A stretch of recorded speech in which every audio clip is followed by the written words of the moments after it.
the counter argument that you made so well when you ran for president is that a very complex tax code that attempts to punish wealth creation, it attempts to sort of separate us based on income or industry or however they demonize that, it's ultimately not fair to those of us who don't have an army of lobbyists and lawyers to game the system, to rig it. And I feel like we should steal the fairness argument back from Democrats, because treating everybody the same used to be what meant fair.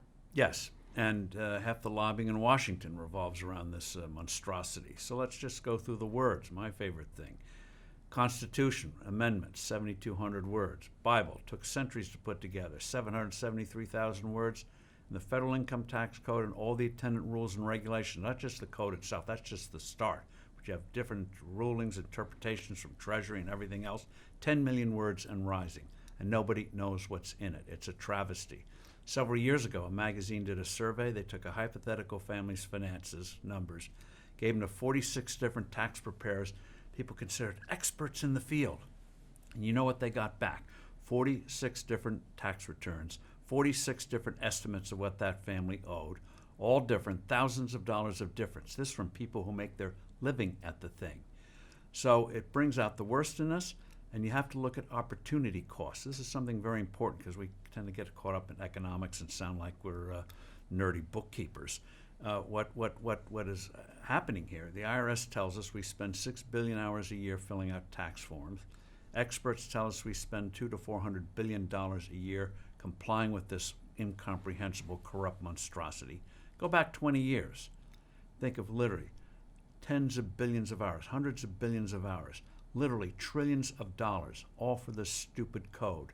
Now imagine if all those resources had gone instead to new products, new services, new medical devices, new cures for diseases, how much better off we'd be, that opportunity cost, all that wasted brain power. We do it to ourselves. So let's liberate ourselves and have that time, that brain power, those resources go for something that benefits all of us. So based on those principles, how do you rank the tax cuts that Republicans passed and President Trump signed into law, I guess 2 years ago now? Yeah, in December of 2017. A nice step in the right direction. They could have done, even in their constricted way, much more. But one of the amazing things about Republicans is they worship this thing called the Congressional Budget Office, which purports to tell us what the impact of tax changes, spending changes will have for the next 10 years. If they knew what was going to happen in the next 10 days, they wouldn't be working at the CBO. They would be in the stock market, the commodities market, buying lottery tickets. Yeah. They don't know.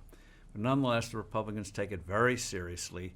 And when you program these models to assume that tax cuts don't do very much, then the tax cuts don't do very much. And so it's biased, the old GIGO thing, garbage in, garbage out. But the Republicans took it very seriously. Instead of, all right, those models are wrong, rewrite them or throw them out and just do it.